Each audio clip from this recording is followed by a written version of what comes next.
everybody, and welcome back to Rise of the Podcast. I'm Jeremy. I'm Kara. And I'm Darrell. And I'm very happy, and I'm Brownie. Oh, well, we have a very special guest on today who already started off with the wardrobe malfunction. So that's how it goes. That's how it goes. So What exactly happened? All I heard was my shoe. Yeah, no, it's ridiculous. I have these Hobbit feet. You'd think they'd stay on, but they just gone with the wind. So Oh my goodness. what are we gonna do? all right. Well, okay. Hey, is chat working? Hi, Nice. Gwen. How's it going? Chris. Wait, you're gonna say Real Chris, professional, didn't- Chris. Phone's on silent, Chris. Yeah. I Like, thought that me my putting it on gosh. silent would mute that. Here's what's exciting. Darrell is here, and from my point of view, I have seen Darrell work on his special item he brought with him today for the past couple years at least. So, Darrell, say a little bit about yourself, talk about your game, and just we'll go from there. Yeah, sure, absolutely. Darrell Davey, I've been working on a board game called All Hallows Eve for several years now, as you've mentioned, and I've put out little things here or there. But this year, I finally had it far enough along to where in the Halloween season, I'm able to bring it out, especially in 2020. We need to really liven things up. So I have a beta box here of All Hallows Eve, and it's a trick-or-treat-based horror game. So Awesome. yeah. Solid. So, towards is it going to be on the same stream, Chris, or a new one? We're going to try to set up a table. And So what we'll do is we'll talk about it, and then we'll just do some other stuff or whatever. And then as we're winding down, we're gonna give basically like a 5-minute warning. We're gonna cut the stream and then start a new one. okay. Because we gotta reset sort of like the Reset the tabletop space. space to really show off all the All that glory. juicy goodness. Yeah, All the- exactly. Well, I can't wait to get to that point. But it's awesome to have you on. I have known you for a long time, and then Kara, how do you know? youth group at I was gonna St. say Paul's? probably through youth group. Yeah. And Through then- Mimi and Isaac and Yeah. Yep. So. Yeah. That's pretty cool. So both of us actually have known Darrell, and when we found out his game was coming out, we thought, oh, it'd be awesome to be able to have him on here and talk about it. So, Actually, I'll pause just for a sec. Hello, Jarrett and Gabe. oh Welcome to the yay! stream. Gabe is one of our #1 fans. Awesome, Ooh. awesome person. So, Well, you're talking trash about it before. you're not supposed to say those Don't things. Oh my ostracize gosh. our- Live. Okay, my bad. He's like the all-seeing guy from Star Oh, Wars: right, The Force right. of Evil. oh, that's so funny. But that's awesome. So we have an awesome live audience here. But okay, so you started. When do you remember when you started on it? We said yours, but Boy, I don't want to put an exact date on it because that makes me feel like I've been doing this for like Right, way too long. I want to say about 2017. Okay. Is when I had initially started. I had at the time had several pieces of things that I've done. I was working at that time on a game called working prize called Skirmish. It's kind of like a chessy type game, not hyper complicated, but just a fun rules light because everything I had tried in the past either got complex or was just too much to really start pushing forward. And I had these little bits and pieces through the ethos. And one day I woke up and it's like that, like Don't Wake Daddy game where he just like shoots out of bed. yes, I don't know if I was even a dad at that. Yes, I was actually. My girls were around. So yes, it was a Don't Wake Daddy moment where I woke up and I was like, if I do this and I have that and I can have Halloween and it's just going to be perfect. And it just happened to work out where all these little pieces from these other games welded themselves together in my dreams somehow. And I will say about 85% of what originally I had jotted down came to be in this game still. Cool. For the core found of it. So I'm excited to see how far it's come in those regards, but also, a little narcissistically proud of myself for all right. how some of those base things really stuck with it. So that's really cool. Yeah. That is so. We do Lego videos and we have the channel and starting something and continuously working at it. It's hard to keep up and not like throw in the towel. Chris and I have had what direction we want to go. What do we want to keep working on? And we make changes constantly, but we're still going hard at it. So it's really cool you've got all these other ideas and to be able to culminate them into one thing is really cool. I've heard we had Gwen on a week or two ago. Yep. And Gwen has her channel Stuff Lab, and I heard you brought it there first. Yeah. And you got to do some things there, so that's really exciting. So I can't wait Chris and I both held off learning about it. Yeah, we decided we wanted a fresh experience. The will is strong. It is. Yeah. Man. Oh my goodness. I'm proud of both of you. Yeah, so I'm excited. And then we're both... I did ask Gwen what she rated it out of 10. Just like, I was like, give me your honest opinion. And I if it's not 13 out of 10 for the joke. well, you're just... she said that it was a freaking awesome game. Oh, sweet. Okay, cool. So, and that was without the pressure of anybody around to be able to hear outside of me. So, I'm really looking forward to it. Well, I thank you for that. It's a great rating. I'll dig that. So, okay, so you had some prototypes. You have a prototype there. Yep. And you have made a limited amount of prototypes. Are those all gone? Yes, They're all sold. They're all sold out. Nice. Hotcakes. So I was doing a run of 20. Okay. And really where it's at is it's aesthetics. It's bells and whistles to make it shelf ready. Other than that, it's a fully formed game at this point. I have Jeffrey working on my 3D art right now. I've got some stand-ins for the monsters. I did all the trick-or-treaters myself. I did the art. I had a buddy revamp up my tiles and stuff. So it's solid. I work out of my workshop in the basement and do the printing and the figures. Just yesterday, I was working away, laminating my brains out, going through 150 tiles, getting those laminated. My wife is a very patient girl when it comes to like, oh boy, the yard's looking kind of rough, bud. You keep playing your game down there. So, but yeah, those all went. And I'm a bit pressed for time, to be honest. Sean Zarn, the guy who had bought my very first one, was the guy who really pushed me to say, do it this year. Right. You know, stop messing around, just finally plug it in. We need something this Halloween. Right. So to be able to bring that to people, even if it's not where I had wanted to be, there's a lot of love, there's a lot of stuff in here. It's all handmade at this point where you're getting still a really cool piece of game and part of the game history if this does progress farther than this. But can you imagine having like a beta copy of Monopoly or something like that? Right? Absolutely. That's what I wish this is just my thought. It's like, I wish I had copy 13 of 20 of the first run. Oh, that would be the choice copy to have. And I am trying to find a way of how to send these out, and I don't know if I don't want to pick my favorites, you know, and send, you know, like, oh, I liked you the best, so you get copy 13. So I might number them, and then you know, just seal it up, ship it out, and then whoever gets lucky number 13, you're really the, you know, you might want 1 or you might want 20, but 13's really. That's what I think. That's the sweet spot. Yeah, that's the choice. Yeah. But you have to send them out on a Friday the 13th. Oh, jeez. By that point, they wouldn't reach anybody with the postal system. Oh gosh, these days. That's true. It'd be That's Christmas time. Yeah. That's my biggest concern. Is I've had people. There's one guy out in Beijing, Mark B, friend of mine from college, and we're working on that. We're gonna see if that makes it or not. But we have Arizona. Oh, is that me? Is that you? That shouldn't be.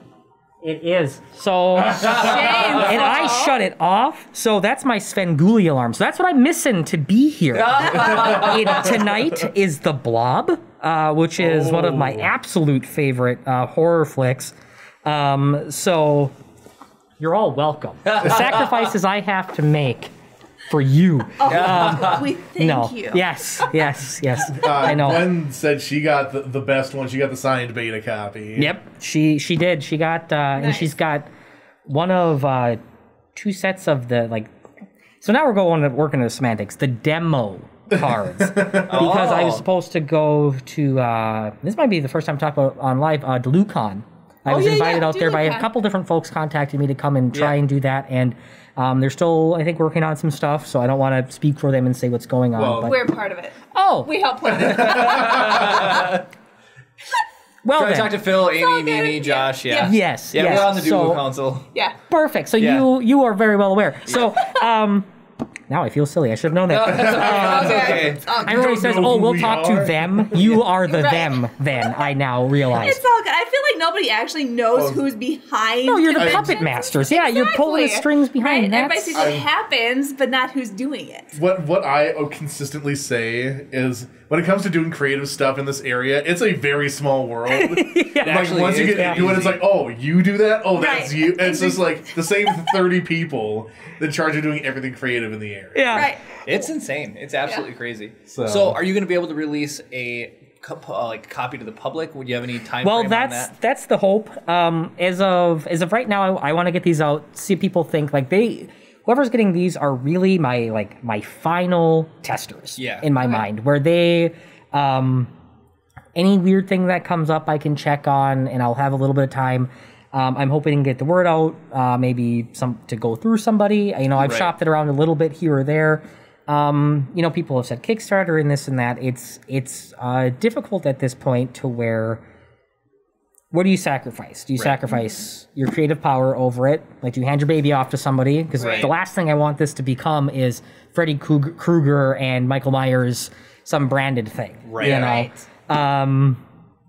Or do I just continue to work through my house, Right. and whenever I have a little bit of extra income, and kind of be able to push something out and do what I'm doing now, which is almost a low form of Kickstarter. Yeah, absolutely. Where it's just all at my workshop. I know this is the time I have. I can make this much. Right. If you're able to prepay me beforehand, you'll get this by this time, and it keeps it personal, which I think is big.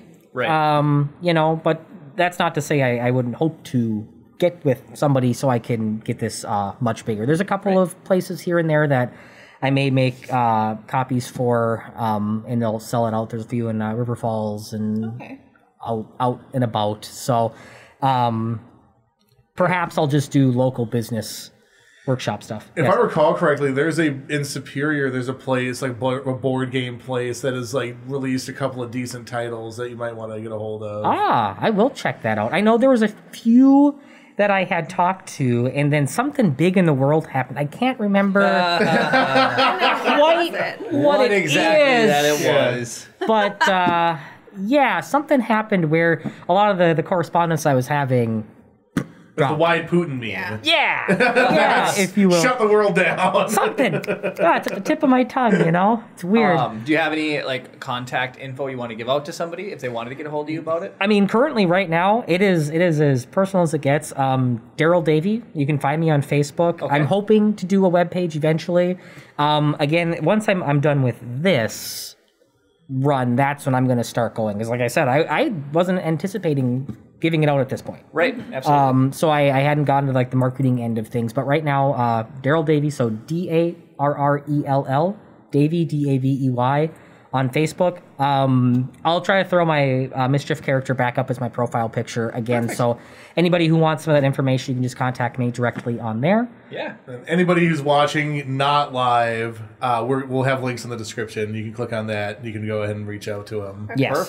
Perfect. Or, Chris, you can also write us at contact. Oh, we're doing that. Rise of the podcast. And that Please will, send Jeremy mail. He's getting please send sad Jeremy mail, again. and I will forward you Darrell's information as well. We have a cool little graphic that comes up. There we go. Nice little lower The third. button doesn't work half the time. Hey, if you got a lower third, use it, right? Yeah, right. So that's pretty fun. So all right. Here's what we've learned. We'll just shoot the breeze. We tell a lot of stories here. Sure. And Chris and we will dial down the effort on the production and make sure the quality is all the way there. We will work. That's what you walked in on today. Yeah. We will work really hard on stuff. And the one thing that has been helping us out a lot, when you get to the point you can handle that, is promotion. Yeah. And so everything I've learned about it is the amount of work you put into the thing that you're working on, you have to put that same amount of work into promotion. And it's hard. It's really tough. The thing that I always have to remember is like McDonald's and Walmart and Nike and Starbucks, the biggest brands in the world, Starbucks. still advertise, right? I've It's learned about major stuff that's going on just purely from advertisements. So it's New like, movies that are coming, everything. Yeah, like who are we to think that it's like, oh, we shouldn't advertise? It's like if McDonald's has to advertise to sell a hamburger, we should probably put a couple ads out. I had, and maybe this will spoil some fun, but I had an idea originally of how I wanted to stir up a little emotion around this where I was going to cast coins with the logo on them. Oh, that'd be cool. And leave them throughout tip jars and leave them in just random places. Oh, dude. So, and it'd be, numbered, 1 of 113 or what have you. And not say anything. All it would be is this weird, logo or, this a little guerrilla marketing symbol. campaign. Yeah. And they, like, oh, I found this in here. And then other people might start talking about it and then just set up a stand outside, like we're like right next to the vegetable girls or whatever. Just with this Kabbalistic symbol above me. And I'm like, I've got that coin. That little man there has this. Yeah. And just get a little bit of town myth. Like, what's this? I found this coin too. This is weird. What does it mean? So I thought about releasing it into the wild, but again, just with the way things went, did not go that route. But I might still do something like that. So absolutely. That's really cool. If you ever want to learn about using like Google to do any ads and stuff like that, I have learned a ton over the course of the past year and a half. Yeah. We really dialed it down. But I have a funny story about it. I'm going to pause you real quick. Gwen says you're bringing back the POG. And that's why I laughed at. I was like, you're just handing out free slammers at this point. Right. Oh, right, yeah. Hey, if I become responsible for bringing the pod craze back, man, that's the real win. I can just throw this away. This has all been a scheme to get pogs back. That's the longest con there. Yeah. Oh my god. So here's our funny ad story. So there's so on YouTube, Facebook promotion is really easy. It's really easy to run promotions through Facebook. But YouTube's a little trickier because you have to use Google Ads, and then you can make your video appear in like Google search results or YouTube search results, or you can do placements on specific channels. And dialing all that down, it's been really like learning that's been tricky. Now that I know it's really simple once you start to learn it. But we found like what's really effective is to find content similar to ours and only run our ads for the Lego channel on just that content. Because then that way people who watch that stuff, you already know enough about them that they might like. It takes care of your demographics for you. Yeah. Right. It's literally the people that you want to watch and are already going there to watch similar content. Yeah. So this funny story is a funny story. So we have this, we're like, all right, I talked to Chris, it's like, let's do a couple dollars a video and we'll just start promoting, right? And so the typical one we do is just a little display ad in the corner and it just suggests our thumbnail on these channels that we picked and then that's it, right? So one of them, I got an email from this company and they're like, hey, here's a really good tip. You can do the pre-roll ad. So when you go to a YouTube video and you see the little pre-roll ad, you can do one of those and it's like the same cost. If they skip it, you don't have to pay at all. The impression's free. If they watch, you don't pay until they watch 30 seconds or click to see more about you. And when they click, they go to your channel. So I picked a video and I just sent it. So I was like, all right, we're going to use this video. We'll just let it play. If people like what they see, they're good to go. If they don't, they skip the ad. It's no cost to us. Free impressions. It's perfect, right? So it took like a day and a half. And last night at like 11 o'clock, we got an email. Kara got an email. She's like, your ad disapproved? And so I went and read her email, and you should pull it up because the exact verbiage is the hilarious part. It's funny. All right, it's very aggressive. Oh, as we say, it's like the top of my okay. So it says Google Ads Policy Manager. You have a disapproved ad. Warning: video campaign 11 blah blah blah has been disapproved due to violating our policy for sensitive events. So please check our list of sensitive events. So I clicked it. And scrolling through, you want me to read the... Yeah, what are the different sensitive events that we might have triggered? So here's the normal list here. It's inappropriate, dangerous, or derogatory. Everybody knows we're so inappropriate talking about those butts. Yeah. Animal cruelty, hacked political material, or new as a temporary sensitive event is COVID. Google is monitoring the impact of the coronavirus and COVID situation and are taking the necessary steps to maintain a safe advertising ecosystem. So I called Chris and I was like, dude, Kylo Ren's build got flagged as being sensitive. It's us putting together Legos.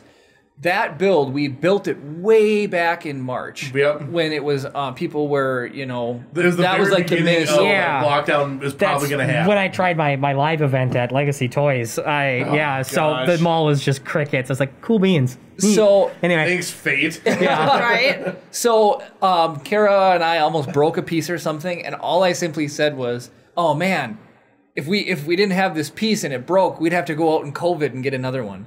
That's literally all we said. And Google they completely clipped it. And so I'm thinking what happened is that like a bot scans all the audio, turns it into text, and then they just have a nope.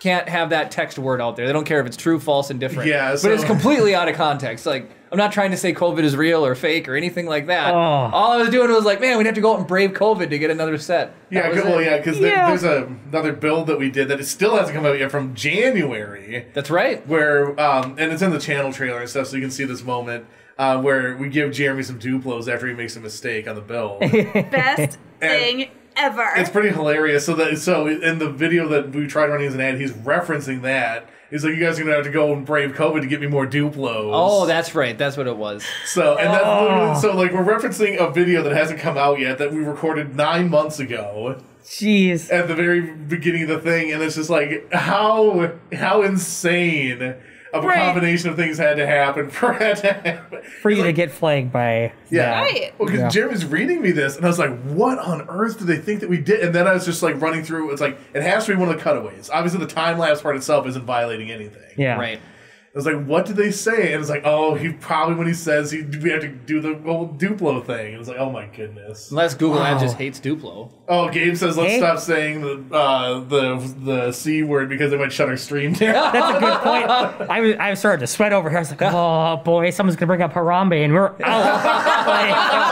that's two. You guys are done. Oh, So guys are just going to reference it as Rona. Yeah. Yep. The Rona. Da Rona. VidCon 19. Whoa, you Funny, bet. funny. So, Oh, man. a little. So, also, I heard you talking about too. So, you used to do video stuff. Yeah. That's so cool. Tell us a little bit about that.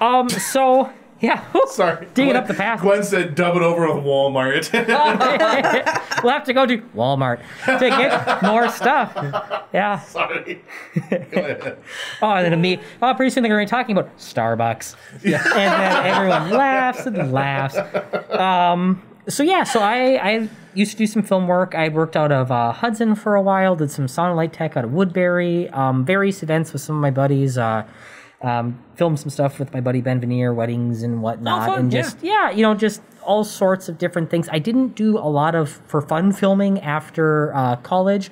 I had originally gone to, gonna plug River Falls, to revitalize the horror industry. Because absolutely. at that time, we were coming out of the aughts, and it was just sucky for horror movies. It was just abysmal. There was a few good ones, like you get like Pontypool or Leslie Vernon Behind the Mask, like some real golden, like lower budget ones, but any of the big ones were just garbage. So I'm like, I'm gonna go back and I'm gonna catch the essence of like the 50s drive-in or Absolutely. Anything like that. And a friend of mine, Michael Norman Gale, he does a lot of really like campy sci-fi and horror ones. He's been doing that for quite some time. And so I'm like, okay, he's doing that, and like it'll be good. And then just life sidetracked you. You get a normal gig. Oh, and yeah. I went with everyone was getting a camera, so I was like, oh, I'm gonna get an editing computer, so then I don't have to be at the editing bay. Then my friends can send me their videos, so I can edit. It'll be this nice little thing, and everyone's like, we're gonna be a team forever. And then like as we did that, we all went away. So I'd pop around and do that, but it's kind of single man's life, where in the cities I had twins, and they're a handful, literally, and I just didn't feel good being like, oh yeah, this film's gonna go scheduled till 6, right. Hour pickup. It's never that. If it says it's an 8-hour event, it's a 12-hour event, right? Easily. And there was one I had gone and filmed some maple syrup making with this group of guys, and out of cell phone connection. We're middle of the woods, and we're actually going to stay for a lot longer than we anticipated. I'm like, I got one pair of underwear and a wife that doesn't know. Like, gone. You are not prepared for this. No, you can only turn those things gosh. inside out so many times. So that was kind of that point where I was like, slowly back down.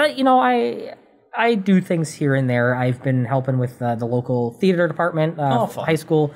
Musicals and stuff. I was going to direct this year, and then again, I just can't remember. Man, Walmart, yeah. It's Walmart. yeah, Walmart Dang happened to Walmart. Killing the arts. yeah, got him.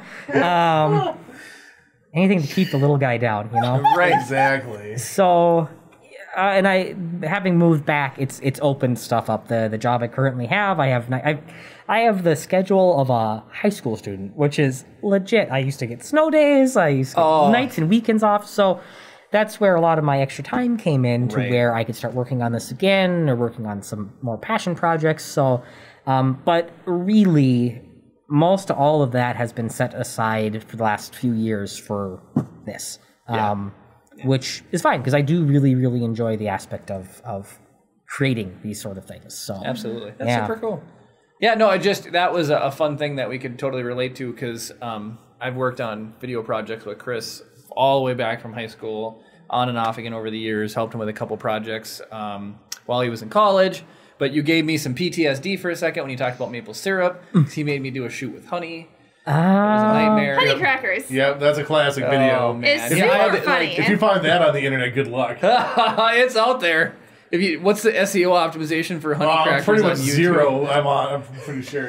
Here's the thing. I'm going to find it, and I'm going to post it to Rise of the Podcast. You are so funny, Karen. And everybody's going to see honey crackers, and Jeremy just take a jar of honey and just go all over his face because it's hilarious. Oh man, it's a parody of infomercials. Yeah, and so the problem that you have is always so extreme. Like if you're selling a vacuum, normally it would show in an infomercial somebody's using their vacuum. But then you actually suck up your cat. I was gonna say, and you accidentally suck up your cat. Yes, I was gonna say that. Yes, I thought I was here for that. Because I was trying to think of an beautiful. extreme example that would just like crush your day. Be like, oh, I gotta get a new vacuum. Man, I Sucked need to up find Garfield that vacuum again. and suck up Simba. The tail sticking out. But I don't know if you'd be able to suck up Toby, Chris. No, well, I mean, he's pretty much vacuum proof. He's pretty much a dog. I mean, he's the size of a small dog. Gabe, you better not. What? Nothing. He didn't say anything. Gabe, I'll find it and I'll send it to you, Gabe.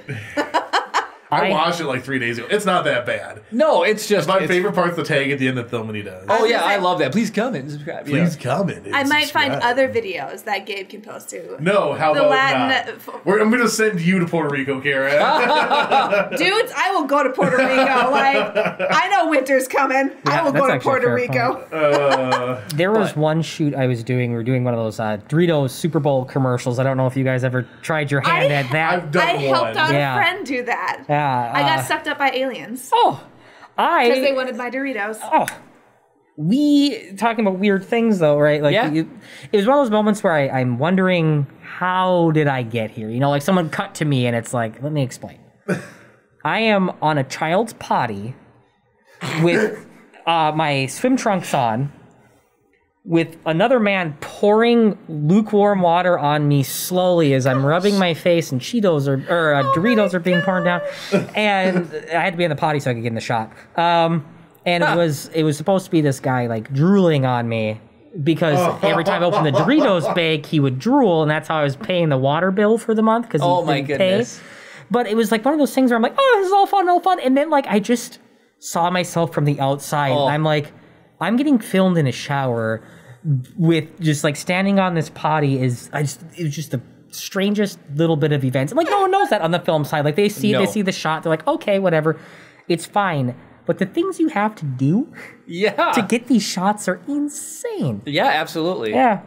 Was Oh, did Gwen just post honey crackers? No, she didn't. Don't click on any links that you see from anybody in the Everybody go chat. into chat right now and click on that link. anyways, all right. You're taking away views. So I just wanted to talk about that. Like I'm in the military and I got to watch the Coast Guard do a cool exercise and lift a guy out of the water with a helicopter and all this crazy stuff. In the background, I was like, if only these guys knew that I put Legos together on the side. They think you were sweet. I play with plastic bricks. I have an existential crisis about it. It's If you're ever what am I found doing? out, What am I doing with my life? It's like We are having fun. We are living our No, best so one of the life. guys just told a story about how he rescued somebody out of 40-foot waves. Yeah. And I was like, man, That's so cool. Okay, yeah. here's the And thing. you walked in and I'm just dumping Legos on the table. But it's Here's the gonna thing, be though. cool. If you were rescuing people from 40-foot waves and you in a dangerous situation, wouldn't you want to go home, just whip some Legos together and just relax? Yeah, absolutely. I mean, Legos are Just awesome. saying. I Not mean, gonna lie. I mean, I have the most dangerous job of all of us here, and I definitely like relaxing with Legos. It's not dangerous at all. I make TV commercials. But I guess just do more of this. So. I just thought it was fun because it was like what happened here is like the slider there, I bought that 4 or 5 years, 7, 8 years ago. Yeah, that's probably close. The camera I bought in 2011. Chris's mass stuff, it's like we've just it's a little accumulation over a lifetime. Exactly. And so it's funny that we have massed it into this, but we were doing a Lego build one day. And Glenn says everyone needs a safe hobby to offset the potential of death. Yeah. Oh, it's coming for us all. Don't worry. But yeah, we were shooting a Lego build one day, and Chris priced it out, and he's like, "We're spending X amount of dollars to film a Lego shoot." It was just really funny. Like if for some reason somebody just wanted, they started with nothing, and they're like, "We want to shoot the exact same thing that you just did." Yeah. It's like the amount of money that they have to spend would be ridiculous. Yeah. It's like you talk about like overkill or whatever. It's like you could not get more overkill than what we're doing. Seriously? We overproduce the heck out of our content. Exactly. It's unbelievable. Well, that's good though. It shows dedication and effort to the cause. It's fun. I'm glad you get to come down here and see it. This is gnarly. Yeah, I'm really excited to be in studio. This is really awesome. It's fun to have a creative space that's away from your house. Jim said that his creative hobby to stave off the potential of death is necromancy. Hashtag death ain't got me down. Oh my gosh. Jim. You know Jim Mallory? James Mallory. Yeah. Okay. Then yes. So okay, I think they're around the same age. Yeah. Thing. So. Why are you doing this when you say age? Because I'm the oldest person here, and then I'm just like filtering back and forth between the ages of people. Yeah. So I don't know. I feel like you can't really see me, so I just need to do something so you know that I'm back here. Well, and speaking of like the appearance, like I get that dread of like, what am I doing? Like this isn't a normal job. This isn't something that somebody like just does. I'm like in my basement, like, oh, I'm gonna put my milli putt together and it's time to slide some more stuff to the printer so someone can play a board game. And I'm like, every once in a while, I just have this breakdown of like, what do I think I'm doing? Like, wouldn't taxes be cool? Like, couldn't I do something good? But like, it is like this to me. The Legos. You're bringing stuff to people who they either need a break or they need to be shown it's okay to relax and be you and be youthful. And that's coming from a 5'2" individual. Like, I'm mistaken for a child so often that like. I just accepted my fate. And I'm like, I'm in the toy store and I'm like, yep, I'm going to go down the toy aisle. No one's going to, if I shave, nobody knows. It's fine. So talking about bringing things back, somebody brought a hacky sack to work like 2 weeks ago. We have been playing so much hacky sack in our downtime. It's unbelievable. It's fun. What do they call it now, Jeremy? Well, foot bag, but. What? Yeah. It is now called foot bag. Oh. Not hacky sack, foot bag. And if you do a stall, that's a hack. Shut up. I'm not kidding. I'm done. Yeah. Right? Cool. Thanks. So if as if this year couldn't get any worse. Yeah, right? You find out that they renamed our childhood game foot bag. You know what it reminds me of? So I, speaking of doing like live stream stuff, the platform that this stream is built on, I initially had constructed for doing hockey games for a local high school. Sure. And I was watching him do one, and I always prayed for not overtime because I just wanted to get out of it. Basketball? I hated filming. Okay, go on. Sorry. Yeah. So we end up getting an overtime game. I'm like, dang it. Right? And then the guy makes the announcement, like, we're going to move into, and I'm waiting for the words, sudden death. No, it's now sudden victory overtime. Dumb. Oh my gosh. We talked about this. I told you how angry I was that it can't be. Were you there? Or was you'd called me and told me. It was something like we were supposed to come and meet to do the podcast on a Friday or something. I got held up an hour from sudden victory overtime. That's stupid. It's Sounds unbelievable. lame. Sudden death, yo. Yeah, well, yeah, cause there's no sudden victory. Right? It sounds like you're like, oops, I won. Yeah, right. Seriously. It doesn't sound like something you tried to do. Yeah, you didn't like spinal rip somebody. Oh, sorry, Mortal Kombat. But Finish man. The things that they change. If they were to rename, so we were talking about Pogs earlier. Yeah. If they were to rename Pogs, what do you think they would call them nowadays? Cardboard? Slappies. Slappy discs. No, that's too violent, though. That's true. That is far They have too to call violent. them like flippy discs. Flippy discs? Disc hug. Disc hug? Yeah, Oh my you God. use a hugger and then you hug the discs Oh my gosh. and try to wrangle them. Man, if they rename Pogs to anything else, I'm just no. Fortnite Frisbees. Fortnite. Just to get that brand name in there. Out of the blue, somebody on Xbox Live messaged me that I haven't played with since 2005, but he's still been on my friends list to play Fortnite. And I don't play Fortnite. I play PUBG if I have to play a Battle Royale game. Yeah. Although I really want to try Fall Guys, but I haven't tried that. Fall Guys looks fun. It does look fun. Boss, like, speaking of relating to kids, I work with children, and I run like all sorts of games, index card RPG style. We call it Realm Guard and whatnot. So like using those like role playing games to help these kids build social skills and stuff. And she's like, "Hey, we need to like the kids are talking," and she said the Fortnite. Oh my She's like, the kids are talking about the Fortnite, and we need to have someone who kind of like knows it, relates it. At the only time, I was the only like young male there. And so an actual job assignment for my boss was to go play some Fortnite. And I'm not like a big video game guy. And I was like, my wife's just struggling with the kids. I'm like, honey, this is work.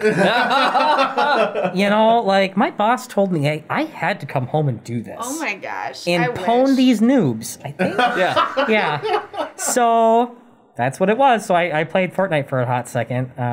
Did you like it? Did you I'm- enjoy it? I'm more of a, if it is anything, I liked Overwatch. Yeah.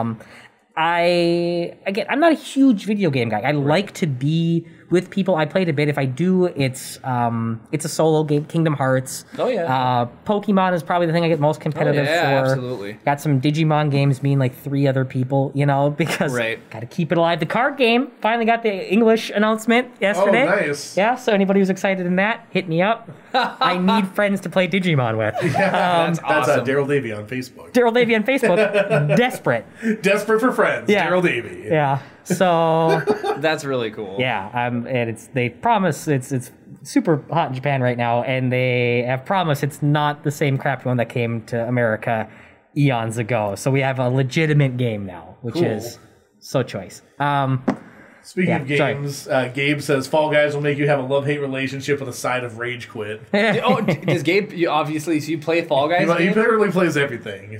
Dude, I'm well, jealous. PC or PS4? He's got to be PC, I guess. If he's PS4, I'd be surprised. As he I would Because Most he's got an of the Xbox. He's my Xbox, friend yeah. on Xbox. Yeah. That's super cool.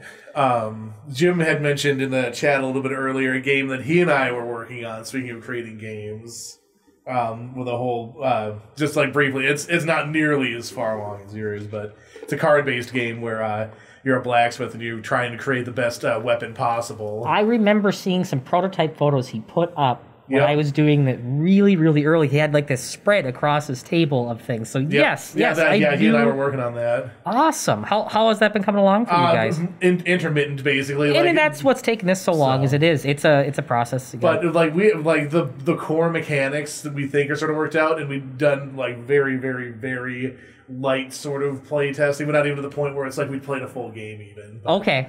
Hey, though, I mean, that's still better than nothing, though. You're going somewhere We're with slightly further along than people who've never done it before, so we can say that. it. You put more thought into maybe if I just roll these dice and move something, that's a board game. Yep, Yeah, that's or true. a card game. Yeah, so we got to step 2. Yeah. Step 4 is profit, so.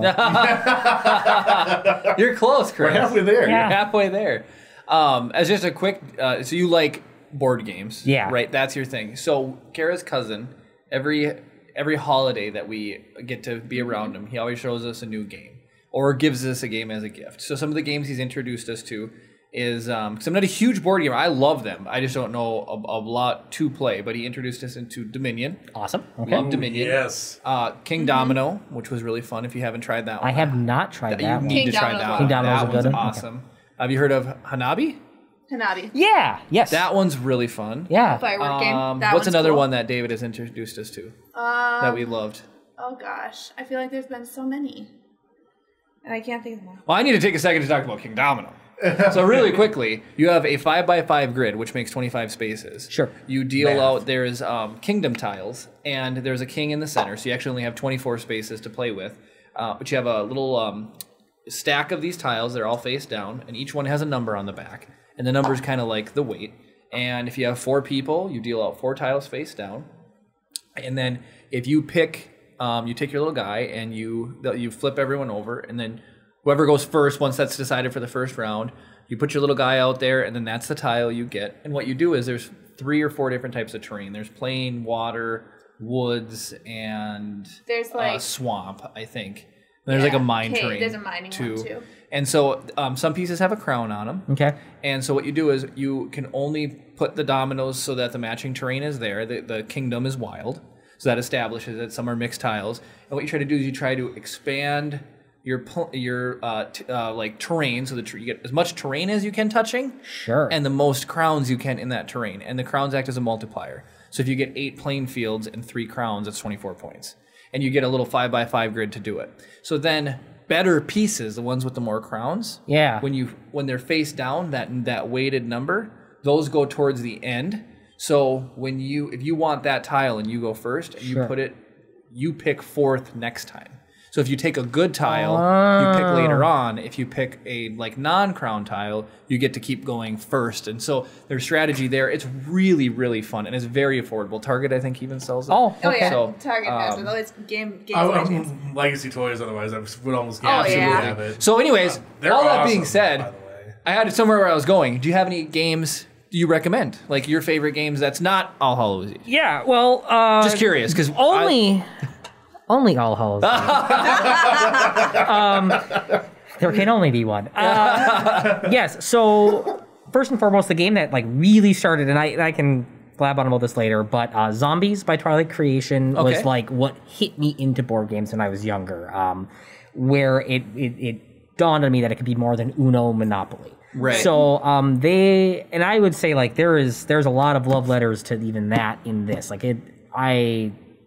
it's a really easy, quick game. Cool. I know zombies are overplayed. This was before zombies were cool. But zombie hipster over yeah. here. Oh, I will stake that flag. I have proof. I will hipster. I got my plaid. I've got my trimmed mustache. I don't. But I'll pretend I've got one. Well, no, here. we absolutely believe you because there's no way for us to confirm it. Yeah, you can't disprove it. I've got my craft beer in here that they only sold one of. I went to a concert in the woods that you only know about if you follow clues, but it's nothing. You rode your one wheel there? My one wheeler, yeah. Oh my handlebar got caught in it, but whatever. Anyways, so that is one that really started me. That got me to go, oh, there can be stories in games. There can be more to it than did I win or did I lose. Mm-hmm. Star Realms is a card game. There's also I can't remember the Hero Realm. Which has like different ways to play, but Star Realms is a spaceship building game. The art's wonderful. They've got all sorts of expansions, and it's just really quick. It's a deck building game. It's cheap. I think most even like local hobbyist stores would probably have it. I think you could set yourself up for under $15. 20 to 15. You that can is get affordable. a couple, and that's only if you want to like get like a lot. Right. Like a 2-player one is maybe $10-12. Deck building, super fun, really rules light. Like I've taken some of the more complex things out because again I play with students a lot. But it's just good, quick fun. The art is there.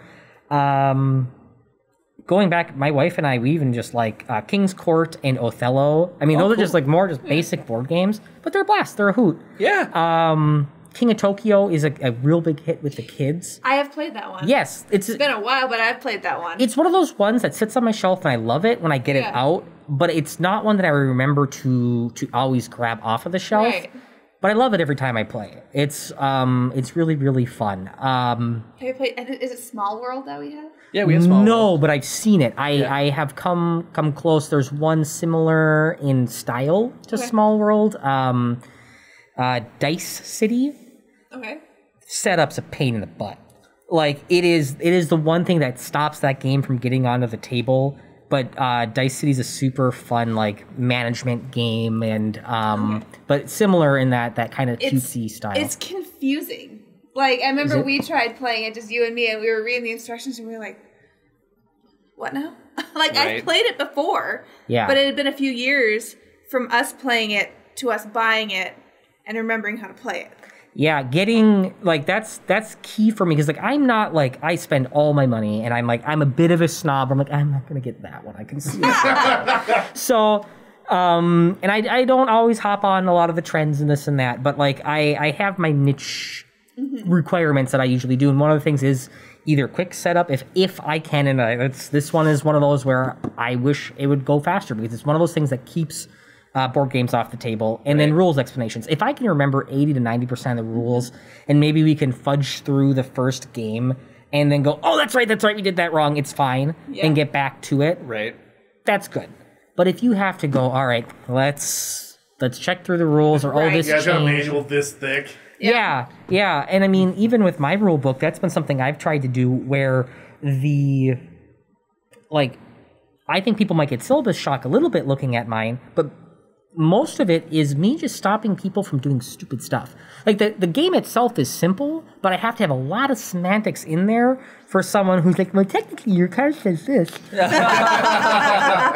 I will tell you what, so my job is driven by instruction. Yeah. It's very important that you have, it's called the TO, it's a technical order, and it is what Of course you they have do. to have a fancy name for their instructions. Can't just call it directions, gotta call it technical order. It's a technical order, and it is verbatim, it tells you how to do any step of the job that you need to do. And there's still people who interpret it differently. So we have changes that have to get posted, and blah, blah, blah, blah, blah. But it is amazing what somebody can read and how they interpret it. It's unbelievable. And so one of the first time, so I'm a trainer now, so I train people on this material, and it's like I'll go tell them something, and then they do something completely opposite. And it's like, how did you come up with that? But a funny story when I was new is we have these, they're called a cutter, and what happens is when the pin gets pulled, a little tiny explosive cuts the string, and it opens up the kit. Okay. So that's how the contents fall out and starts a whole chain reaction of cool stuff that saves a person's life. Anyways.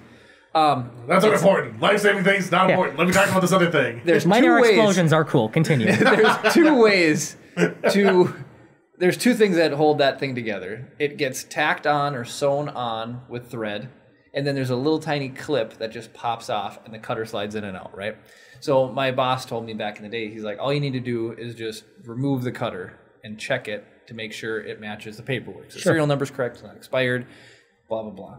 And so what I did is I cut the 6 strings that are sewn on and just removed the entire thing. And he came back in and he goes, what did you do? And I said, you said remove the cutter. And he goes, no, the cutter, not the whole thing. You know, because I cut the whole thing. All I had to do was take the little clip off and it would have been done and put it back. So I had to re-sew that thing back on and attach it. It takes a while because it's like... Little 17-year-old Jared. Yeah. Younger me working on it. But long flowing hair and no common sense.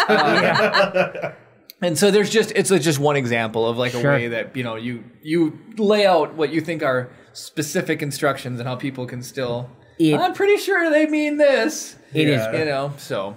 Utterly baffling sometimes when I'm like, I don't know why your shoes are off and you're eating mayonnaise, but that's not what the card says. They're like, well, it said may, and maybe it said if, and I'm like, oh my goodness. There's specific...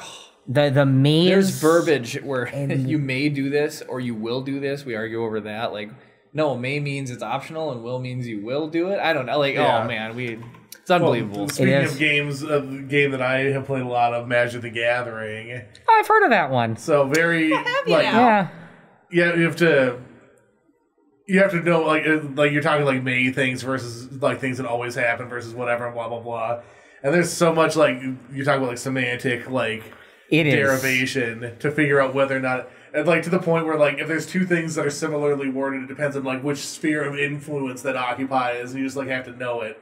It's like, oh, this occupies sphere C, so it overrides that because of da da da da da. And it's like you have to just have a college degree in the rules of this game to understand how some of these interactions work. Well, when it's like, oh, first strike and double strike. If a creature with first strike and double strike goes against something with like death touch, and you're like, I mean, like you know it, but you're still gonna have to double check it every time because you're like, what's that layer? Who dies? When do they die? Does this spell activate? Can I cancel that? So what speaking of Magic, I got hot into Magic early, like end of high school, early college, and went for a while in Innistrad for life, and got my buddies into it, and that was a bad choice because they have spent lots of money into it, and I have slowly like faded out. I started up X-Wing for a while, playing X-Wings. Love that game. That's a fun one. And I have recently just been burning all of my Magic cards to send smoke signals to get the Digimon card game to notice to come to English, and it worked. So that's, again, another plug. I'm looking for players. But I do love Magic, but that is so big.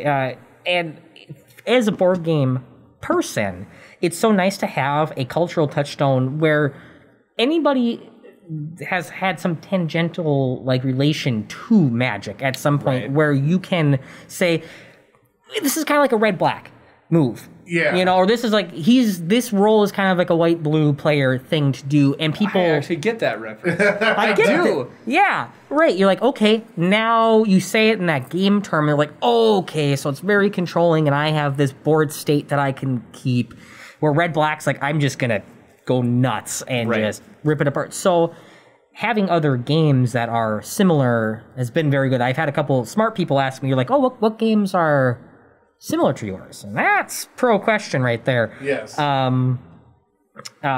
But it's good to have those things to relate to, because sometimes if you're just reaching like the skirmish game I had mentioned earlier, Magic chess is the best way I can explain it, and it's like even that's not what it is.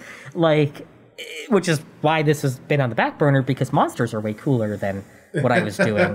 But so I grew up playing simple card games with a deck of cards like Gin. You just keep the cards in your hand and blah blah blah.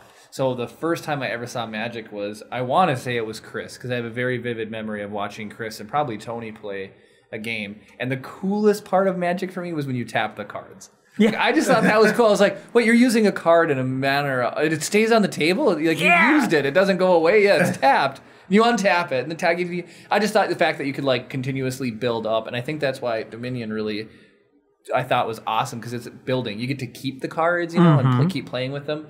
So those darn coppers. Flooding your deck. Well, then I played with a guy, David, her cousin, who he'll grab coppers and then burn them later on and then use them to help him out. It's crazy. Yeah, well, you have to have a witch or something like that. Yeah, it's unbelievable. On. But Phil, who's part of DuluCon, maybe has reached out to you about board games. I mean, he's got shelves that there's a room probably the size beautiful. of this room, but it's got a shelf going around the entirety of the whole thing, and then it's got bookshelves going down the sides, and every single thing is packed. Shelves are bowed because there's so many board games on them. But I got, when the video store went out of business, I grabbed some of their racks, so it looks like an 80s video store, and I've got most of my stuff displayed up there, but not that much because, again, wife and children. But I've got my little, I've got my game room, and the how I got that was, at least it's not in the rest of the house. I was like, you're right. We're quarantining it to that. We're quarantining it to that. Yeah, you bet. But yeah, like you said, where I'm a sucker for game mechanics. If I see something neat, the whole reason I dove into X-Wing was their movement dial. Yeah, I thought that was the neatest thing I'd ever seen. I was like, oh. Well, yeah, I get to spin something and it says where it goes. It's kind of like playing cars when you were a kid, but with rules. I love to gametize everything. It helps me just conceptualize the world in general. If I can figure out how to say it in game mechanics, I understand it that much more. Right. But yeah, like you said, it's just that tap. There's something about how a board game is played that really gets appealing to me. So I'm just dirty for those kind of games. Let's go. Can we dial it way back down? Sure. To the basic mechanics. You got the icebreaker game. If you could transform into one animal, what would you transform into? Is that what you're talking about? No, I'm talking about game mechanic games being fun. As a kid, you've got the dentist gator game. You've got Hungry Hippos. Icebreaker. I love the icebreaker with the the only one of those you mentioned was Hungry Hippos that I know what you're talking about. Oh man, did you ever play Cooties? Yeah, where you build the cootie. Yeah. My girls love that game. Any Hasbro game is that icebreaker one. Oh man, there's so much fun in the barrel of monkeys. You pick the monkeys up with the other monkeys, and Kara's mom always gets us really cool Christmas stocking stuffers. She got us barrel of monkeys recently, and it is fun to sit and try to see a chain hacky sack.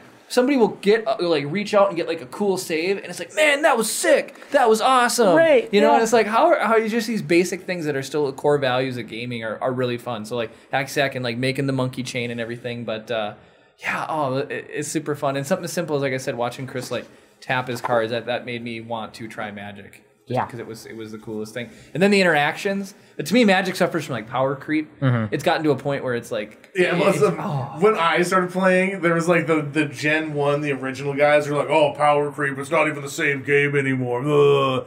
I was like, whatever, old man, go play with your 17 mana 3/3s then. Right? Yeah. And now I've become that old man where it's like, power creep has just wrecked the game. It has. I go on tirades about Planeswalkers and what us. No way! So I was just about to say Planeswalkers are what ruined it for me. Because it's like, it made the game, I couldn't understand it after that point. I hate them. It's you are now adding in another player to this game, which before, like now, I'm already like having to deal with your dumb stuff, and I'm doing my best to keep this PG as I can. Yeah. So the hate Darrell's fire. Passionate about this. Because it wrecks it. It does. Wrecks it absolutely and it's wrecks like, well, now I have to decide: do I deal with this guy or do it's a feel bad situation the whole time. Absolutely. It's an entire like life points. Like he gets life points out of it. Yeah, he gets abilities out of it. Now I have to separate my stuff. It's absolutely asinine to me that that's a fine word, that they put those in there. Right. Hate it. Yes, Hate absolutely. It. So what the coolest deck Chris had made was just a simple discard deck, and it would just grind through people's cards. And I just thought that was the coolest thing. Like the mechanic was I had learned in like a red style deck, right? Either instant damage or I like big creatures. That was like what I played. And then white was really cool because you could, you had a little bit of protection, or you had these first strike creatures or things like that. Yeah, really efficient. So that was a step up for the mechanics. I was like, oh, cool, I can do this a little bit more. But when he made the discard deck, I thought that was even cooler because now you're playing outside the box. You're winning by making them get rid of all their cards. I just thought it was the coolest thing. You don't have to deal any damage. You can or you deal damage making them discard. Yeah. Oh, it was so cool. And as a little tie-in to it, so I love Magic in the fact that it's like the Harry Potter house or Ninja Turtle. Like you have an identity. Like you're like, maybe I play this, but like I identify as like these colors, or I steer it. And that's the brilliance of the game, is that you can feel really personalized to your deck. Right. Where you make something that's you. I have a blue-green graveyard use deck. It's a dredge deck, but I don't have a lot of dredge mechanic in it. But the whole thing is that there are these horror monsters that just get bigger with the more creatures you have in your graveyard, and it's like it feels mean. I can pilot that really well, but it can go against somebody who has a control deck, or and that's their play style. Again, Kyle called you last time. You blue-white. Control players. Anyways, nobody likes control players except for control players. Except for control players. It's a perfectly legal way to play. It's in the rules. They don't like playing the game. They like stopping other people from playing the game. You can't play the game. So you know what would be fun if you didn't do anything. Yeah. What if you just don't play the game and I win? So with All Hallows Eve, what I have brought that into it, where all of my monsters that are added in have a different play style. So it can get to those people who are like, I don't really like this like masked, slow, heavy hitter. Something that's just brutish and slow and thuggish, and there's combos in there, but it's a bit more straightforward. So, maybe a little discard and a little tricks. So maybe you do Mischief. He's a bit faster. He's not as strong, but he's got more board control and hand control. Okay, well, maybe that's not your style. I want to see how the board progresses and really bide my time and be smart about it. Well, you're going to play with Noita. She's the sniper. She builds up slow, and then endgame is just like halfway across the map, and like, there's a trick-or-treater. That sounds like me. Yeah. See, already identifying. See, right. And then to have other monsters that come in, there's a secret fourth monster that's not in the pack yet, but some of the playtesters have played it. You have to have at least one other monster to play, and I'm working on if that's necessary, because there's times when I'm like, you know what? If you're playing this game, you're usually playing with a couple people anyways. Right. But it uses a discard pile, and I'm a huge fan of using the discard. When the Digimon game comes out, I'm probably going to use purple because I use a discard. Number one fan. There's like four of us. This podcast not brought to you by Digimon. Yeah, I was going to say, what we're going to have to just do is when they come out, if you've got enough to supply Kara and I to play around with you, we'll play Digimon with you. We'll set the table up, we'll play Digimon with you. Thank you. I was going to say, how do you play Digimon? We'll learn. Yeah, you'll learn. I'm learning. We'll learn. Yeah. Gwen says chaperone for the win. Yeah. So, chaperone. Is that what you're asking? What does chaperone do? Well, so real quick before you answer that, I just want to say Jim chimed in on like different games and stuff, He says you got to try Oregon Trail board game. I've been wanting to. He dies in the snake fight every time. It's really fun. Oh, it's super easy to play. Chris introduced me to Cards Against Humanity. We hadn't even jumped on that bandwagon until. So he got us. We need to Star play Wars Munchkin version. too. Munchkin's that game took me forever to like. I did not like Munchkins. Really? I have one copy because everyone wants to play Munchkins. I got it last fall. Last fall I played, and I finally clicked for me and go, this is why people like this game. Yeah. I've got a couple expansions for it too. Yeah. I got the zombie expansion, actually. Yeah. I have the Pathfinder one. That's the one at home because it was cheap because no one else wanted it. And I was like, sweet, going on the shelf so I can say I've got it, and those people can stop whining about it, and we can play Munchkins. I've never played Munchkins. It's fun. It is. I will revert any negative things I had said about it before. I do enjoy Munchkin. Villainous is a good game. Yeah. Haven't played that one, but I've heard a lot of good things. It's good. We have that, and then we've got, which expansion do we have? That's my beef with Villainous. Is it's quick to set up, but it's long to play. It's weird. I don't know. I want to like Villainous more than I do. The tokens are awesome, and the concept is cool. Let me put it to you this way. It takes too long to learn every character. Every character has a different objective. So you could literally play the game by yourself, technically, if you wanted to just learn the character.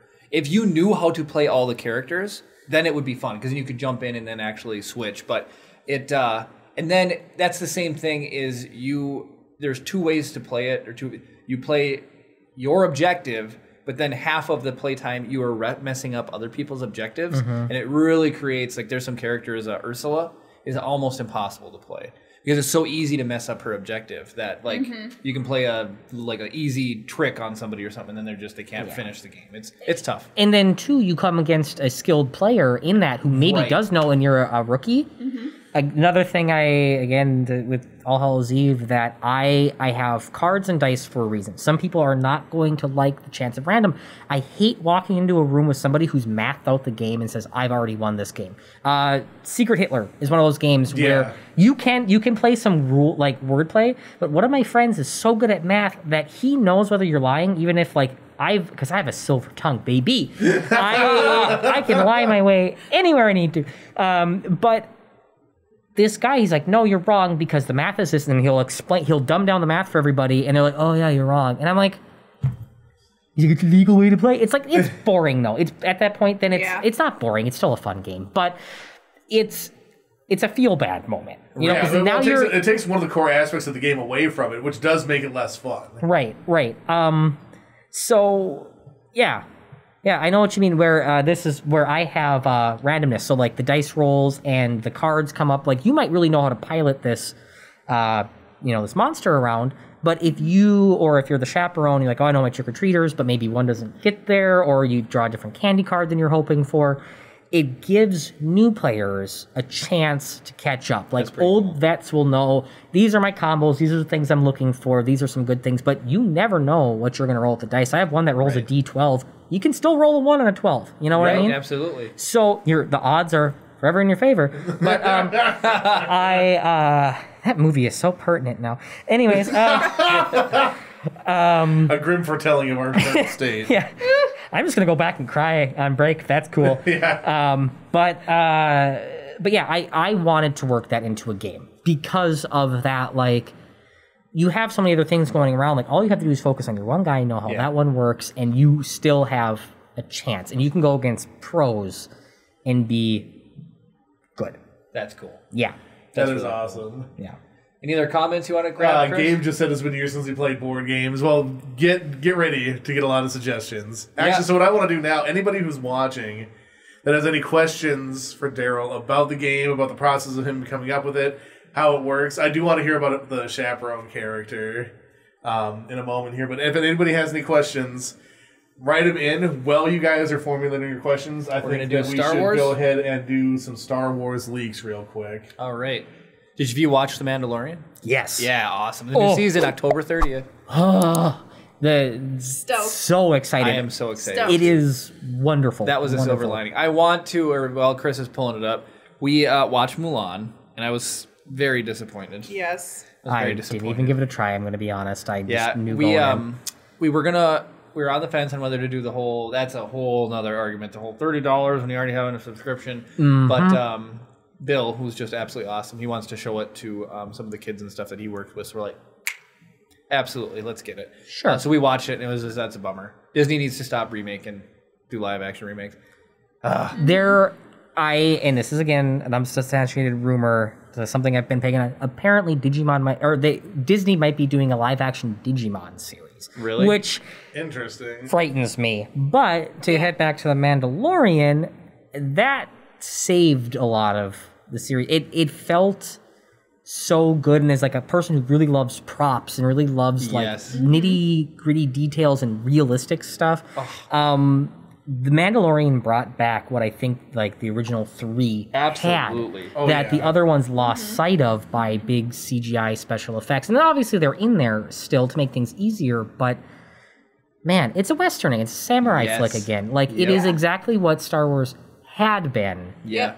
And I know I'm probably beating the bush, but like no, it's awesome. I love it. It's the Beskar steel, the little fireflies, the going down and meeting the people underground, and the thing that scuffed up stormtrooper armor. There's enough familiarity that gives you the nostalgia with enough of its own unique story to tell, and the cameos. You know, Bill Burr was in it, and the guy I love, the IT crowd, and the God bless the guy not the Scottish guy, the other guy. He was the voice of the robot-looking, crazy fly-looking Roy. robot.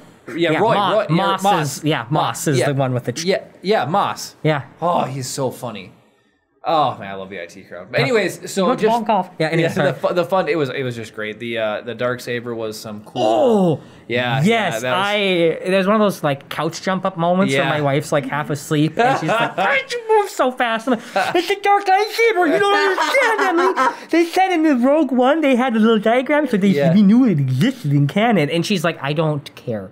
See, I love. Have you watched Rebels?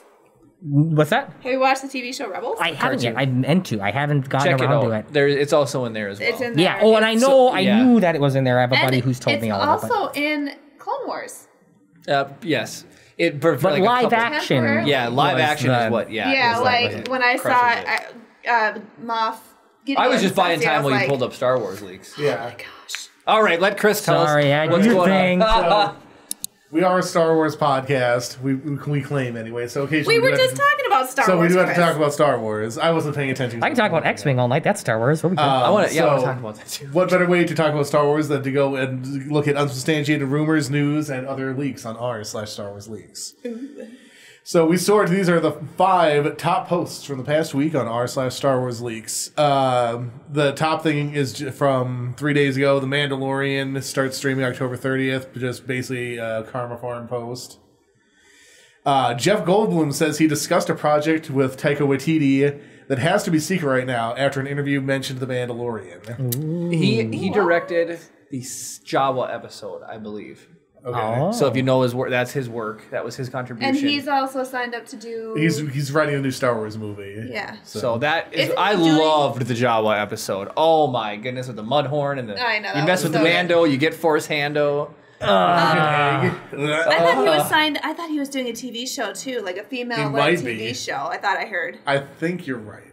Yeah. Okay. John Boyega says, "I'm the only cast member whose experience of Star Wars was based on their race." I don't know exactly what the detail or context behind that is. I have heard that some stuff, like John Boyega came out and said some stuff, and that Disney kind of hushed it by announcing, like throwing out the announcement of The Mandalorian same day kind of thing, which overrode it, and I don't know, it's kind of a hot mess. Interesting. So, like, I guess I can see, because, like, everybody, like, the initial reaction was like, oh, Black Stormtrooper or whatever. Like, some of the people, and not everybody, obviously, but...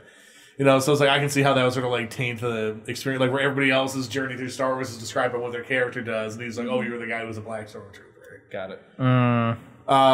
There's a picture of the season 2 Mandalorian production crew patch. Oh, cool. I want it. So we'll go work on season 2 of the Mandalorian, and you can have one.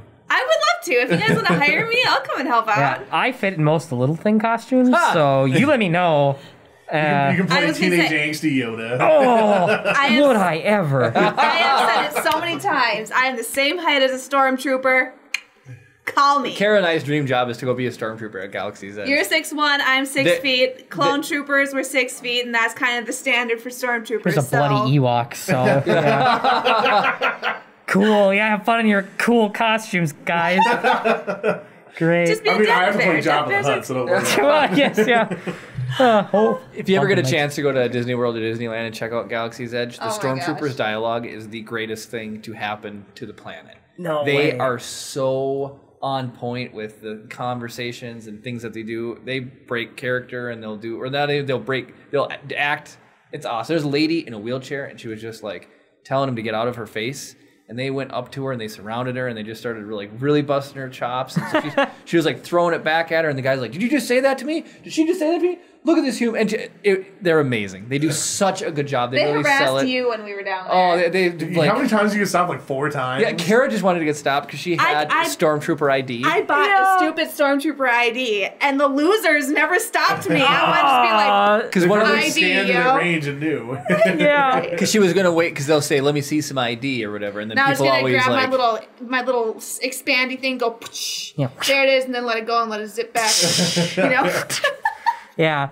But yeah, they were yelling at me. They're like, "You seem awfully interested in your data pad." You know, so it's on my phone. You know, whatever. And I was the one like doing all the missions and stuff for the rebels and for the resistance. They packed so much stuff into it. Oh my gosh, I could live there. So did you? You probably have. I'll tell the story. I've told it before, but I'll tell it to you. Chris, Kara, and I were all standing in front of an X-wing. We were nerding out hard. So we were talking about the difference. As one yes, does. The engine's difference between the Resistance X-Wings and the Rebel X-Wings. And you're comparing it to an F-16 as well. Yeah, and like the size. I asked how big it was compared to, because I had never stood next to an F-16, but I was standing next to this X-Wing. Right. So for comparison's sake, how big is it compared to an X-16? Right. So we had seen like the actors and stuff walk around, and if you as a patron of Disneyland are walking around and you try to go up to one of these actors, they'll just walk away. That's what they do. Okay. So we were standing there and we were just so into what's going on. All three of us, Kara and him, we're all like looking in this X-Wing. And all of a sudden a shadow comes over my shoulder and I turn around and it's Chewbacca. No. And, and it was so I'm getting awesome. goosebumps right now. And so like Chris, Kara, and I, we all look at him and he goes, and he points, and Kara had you bandolier on? I had my crossbody, or like my crossbody purse on, so like it looked like, Chewie's bandolier. So he like pointed at her bandolier and he you like were wearing roared the about Falcon that. T-shirt, I Falcon. Yep. Whatever, so he like Star Wars. He like gives me a thumbs up. My shirt goes, roars, and then he pats me on the head, and I lost it because he's 7. And he's like, does the whole beard thing. Then he looks at Chris and he like looks at his beard, and then he strokes his hair. It was the coolest thing, and that was worth it right there. It was. It was absolutely worth All it. I need is Galaxy's Edge and Melu Run juice, and I could be a happy girl. Non-alcoholic juice there, and then you get to try the blue milk, and then they have the green milk from where Luke's stranded. And they did an unbelievable job. Awesome. They have a drink that makes your mouth go numb. That was alcoholic. It's got like a numbing foam. That's when it was amazing. I actually breathed some in when I went to try it. Oh, it went up my nose. I was like, my nose is going numb. That's what Chewie came over for. He's like, oh, it's a mate. Yeah. So that was a big long tangent on Star Wars. Sorry, but can we go back? We would have been 2022. Yeah. So Jeremy Conrad, anybody know who Jeremy Conrad is? I do, but don't ask me where. On Twitter he said, "I've heard Mando season 2 described as mind blowing, and that's not a phrase people use for a season having big problems. Apparently, people have been saying that Mandalorian season 2 has been running into problems, but if it's mind blowing, probably not." I mean, he's a Marvel comic person. Although he just said that Mulan was really good, so now I'm nervous. Yeah.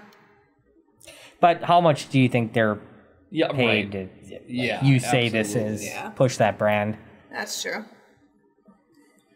That's so funny. Somebody commented, they're like, who is Jeremy Conrad and why do people give what he says so much credence? So, interesting.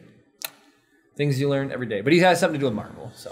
Oh, and then the last thing is Lego Razor Crest renamed due to copyright claim. Yeah, that's so funny. So I can tell you that story. Just we got the Razor Crest. We're literally just built it yesterday, and so that video is coming out on Brickable and soon when whenever I get done editing whenever Chris gets done. But it was trademarked. The name was trademarked in the United States, but it was not trademarked over in Europe. So a different off-brand company went ahead and trademarked it. So now over in Europe, the Razor Crest is sold over there, the Lego one, or any toys, I would guess, as the Mandalorian Transport Shuttle. Oh my gosh! The Mandalorian Bounty Hunter Transport. The Mandalorian Bounty Hunter Transport Shuttle. That sucks. So, Bummer. So it amazes me that like somebody like Disney can still let that. Well, like, if George Lucas was calling the shots, that would still he wouldn't let that slide. No, heck no. We got some comments to get to here.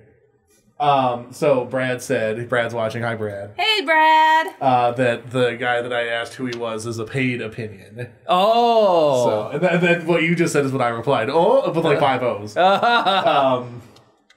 Gabe says, I can bring you in hot or I can bring you in cold is the best Mando quote. Yeah. Yep. And then Jim was wondering, are you using minis for your game? And then he has a Digimon question when you're done answering that. Okay, yes. Yes, I am using miniatures. Currently, I have 3 being made for monsters. It was just a pool that was too deep for me to dive in. Mimi's husband actually was going to be working on them for me, but I found a guy out in LA who's been doing it for a little bit, so he's working on that. I've made all the little trick-or-treaters because they're little blobular, cute things. So that was within my skill set. But absolutely, figures bring so much to a game. I hesitate to use figures sometimes because I don't like to take away people's imagination from them. I really hate a game that Dungeon Roll. That's another game I absolutely love. Dungeon Roll and Boss Monster is a fun one. But in Dungeon Roll, like you get these character cards you can use, and it's a dice game. Like you don't need anything for it. And the dice themselves evoke a lot of imagery for you. But then you get this character card. It's like, I don't want to be this busty witch or this, like... Speak for yourself.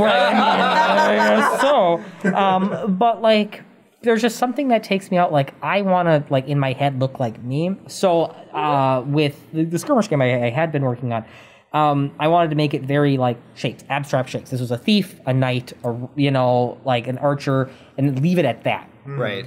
And, like, then you can put yourself so much more into that. But yes, so on this one I am using miniatures because at the end of the day I love minis, and sometimes people buy a game just to paint the minis, so that's cool too. He was wondering what they're made out of. Are they plastic or resin? So right now I have a resin Elegoo Mars 3D printer. I'm having some plate issues with it right now, so anybody out there who wants to hit me up with some ideas. I've readjusted, I've cleaned. I think it might be my screen on the bottom. I'm working at about half capacity right now, which sucks because Yep, I'm on a deadline and I can't be doing that. But I'm legging forward until some help arrives. But the resin one was an upgrade. My buddy Justy Frickman had a 3D I can't think of the wire right now term, but it was going good, and I was like, what's that? PLA? PLA, yes, thank you. And I was like, oh, this is the new way. This is going to be great. And I was able to like paint some of them, make them look nice. And had that been the way we went, I would have been fine with it until I got in with a company and said, okay, you can make out of good stuff. Absolutely such an upgrade doing the resin. Yeah. It is insane. Well, with like the 3D we literally printing, just talked, leave like little with PLA lines. You get the print lines, but with resin you don't. You can print, or not nearly as bad. But if you use ABS, you can use acetone to smooth it down. Yeah. Then you get ABS is harder to print than PLA.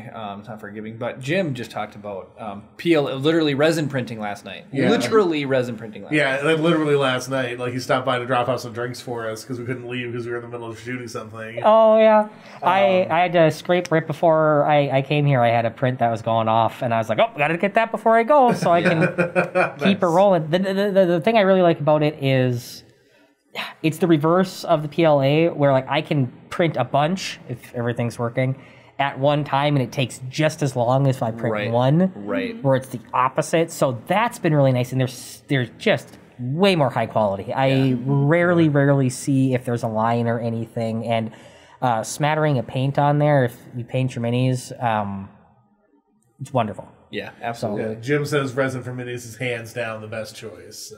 Thank you.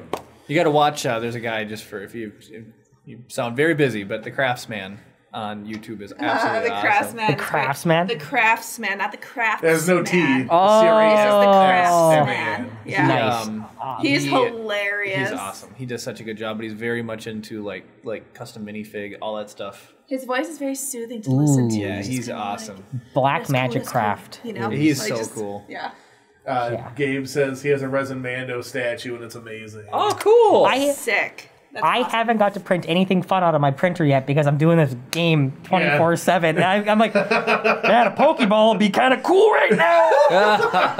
My favorite thing is The Witcher, the House of Cat. Oh yeah, yep. I printed The Witcher for Kara because I'm working on series costume. I'm trying to print Obviously, Stormtrooper it's kind of on hold. I want to print Captain Rex from Star Wars. Oh my gosh! So PLA is fine for the large scale stuff because it's easy to sand. Right. If you're doing it big. And you've done series sword for me too. Yep, it needs to be put together, and then a thermal detonator. I love how that turned out. Adam Savage did a cool Maker's build on it. Love his channel. I mean, everybody knows him, but like, hey, you know what's cool about Adam Savage? This is just a weird tangent. We were on Force Fest last weekend, which was a big virtual Star Wars convention. We were the second to last panel. Yeah. The panel after us was Adam Savage. No. Yeah. Way. So if he tuned in early, he got to watch us build Legos. So and he loves it. He just finished sorting his Legos. Oh my gosh. I religiously watch wouldn't be his stuff. surprised because he talked about knowing and stuff like that, and he likes Legos. I wouldn't be surprised if he saw, and he probably... I bet Adam Savage could have been watching us last week. I would bet. And if he then thought you guys were cool and then watched this, hi, thank you. You can pick up your copy of All Hallows by contacting Darrell Davey directly on Facebook. Please, I'd love it. Honestly, I think that's something that he loves. I think he'd dig it. Yeah, it's all handmade. Yeah, dude, he'd That's love it. the best part about doing this stuff. Did you ever watch like Futurama at all? Yes. I love Futurama. So Phil Lamar is the voice of Conrad. Hermes. We did a Star Wars every day. Shaken Jamaican. At the beginning of this year, we would make daily Star Wars videos, and we worked our butts off on them, and they just didn't do as well as we were hoping they would. But we did the Twi'lek that got dropped and eaten by the Rain Corps. Ula. Oh. That is what's her name? I can't. Femi Taylor. We did a happy birthday shout out to her on her birthday and made this little video. Just because I sent it to her on Facebook. She replied back to me, watched it, thought it was awesome. She wrote me back, so I've got to talk to her. Her boyfriend then friend requested me. And then Kara's breaking galactic hearts over here. And then Phil Lamar, we did one about him because he was he did a Star Wars character, a voice of a Star Wars character. So we did one about him. He wrote back or liked the video. His actual account did. Wow. So that was pretty cool. So these little interactions we're having with these people, it's like I've watched so much Futurama and watched so much of these stuff that he's been in. To just know that he took and watched 30 seconds of something we made was the coolest thing in the world. I thought the same thing. And when Chris found out Adam Savage was like, he's like, are you sure? Are you sure he's on after us? Are you sure? Are you sure? Where does it say that? Because it didn't. He's the top 5 all-time favorite person to me. Yeah. Like, he's like... One of the I love everything he does. I just can't. That's all just the long and short of it. So what they did for this one is they wanted to finish strong. So that was the most. They came out with the statistics. I mean, of course, they'd end with us, and then that was the most watched panel. We opened for Adam Savage. That's really the way you got to present it. Yeah. They only said he was the most watched panel. Oh, okay. I mean, afterwards there were like 18.2 thousand views. I think when we were just sort of checking against others, so we were definitely in the upper echelon. Absolutely. Well, and then the streaming platform wants us to stream there coming up, and they want to promote us on there. Yeah, so that's cool. I mean, we did something right. So swinging back around, so Jim has been asking a bunch of stuff here. Actually, I'm going to check for some new comments, but he does have a Digimon related thing. Okay, God bless. All right. We're caught up on comments. He's wondering if you've seen the 6 or 7 part movie or any of the newest season of Digimon. He said they got a few episodes out and then stopped because of Walmart, and it's pretty solid. Yeah, I watched Try. I will try to keep this as brief as I can so we can, because this is going to be a one-sided conversation, and I get that. I watched Try. I liked a lot of what they tried to do with it, no pun intended, but visually very pleasing. Some of the story messages in there were really neat. I think they had it either been a 3-part thing or they put almost filler arcs in a movie series, which was really bizarre to me. Classic anime. Classic anime. You got you had your swimsuit episode that nobody, wife or mom's always going to walk in on. And it's I watch it for the story. And, the school outing. But no, I did enjoy. I probably liked it more than most people. But I had it been abridged or shorter, I think I even enjoyed it more. At first, with the new series that's come out for Digimon, it's fun because they have familiar beats of the original 01 season if you ever watched it. And classic, I love it. I have it on DVD. It's wonderful. It was the first anime that I have. Like, I think that's why I've always been so obsessed with Digimon, because I was like, there's a story to this, and then it gets heavy and dark, and they take some serious turns, and you're like, oh, this is nuts. So anyways, it's not like, got him, Pikachu! And I love I love Pokemon, don't get me wrong. But up until this newest season of it, it's been for a while. Anyway, back to Digimon. I like a lot of what they're doing in the stakes, and I don't know what the English dub's going to be like, but the stakes seem so much higher. They're like, we could die. Like, they're not like candy coating around the edges. They're like, yeah, these Digimon are out to actually kill us. And like, if we don't succeed in this, like, Tokyo's in a blackout right now, and they like the first few episodes felt very rushed to me. There was part of our War Game, which Digimon movie, that just got like half shoved into a weird thing, and it just felt really rushed and unearned. A lot of these like connections and emotions, but now the way that they're going, even though it still seems kind of fast, everything's seeming very earned and very well thought out. I at first was very concerned about the pacing, but I think they're like, we're gonna hit these nostalgic beats, we're gonna set this stuff up, get it out of the way, so then we can really get into the meat. And the way they're handling has been really rad. So awesome. Yeah. Sorry, that's my Digimon rant for the night. No, that's totally cool. I love Digimon. I like the Jim commented and he got to get a response live. I just think it's cool. I llove live. Yeah. It's super cool. Yep, it's one of my favorite things. So actually, speaking about live, so we've been going for about an hour and a half. Oh, cheapers. Wow. So we need to fire up, yeah. We're going to take about 10 minutes. We're going to end the stream. We're going to set up our Lego build setup so we can actually capture everything appropriately. And we're going to do some gameplay of All Hallows Eve. So if you guys want to see a little bit of the mechanics of how it works and then still be able to be like, hey, what's going on with that or whatever, you can have more direct questions for Darrell if you want, but we're gonna shut down for right now for about 10 minutes, and then we'll be right back with the post-show playing some All Hallows Eve. Oh, let's hope this button works. Oh, gosh, of course, gotta manually throw to the outro. What a pain in the butt. Anyway, thank you guys for watching. If you've made it this far of the video, you've made it to the end of the video. Go ahead and give this a like. It shows you want to see more content like this. Comment down below with anything you want to know about All Hallows Eve, or any questions you have for Darrell, or if you just want to make fun of Jeremy or something. Subscribe if you're not already. Ring the notification bell to be notified every time we upload a video or go live.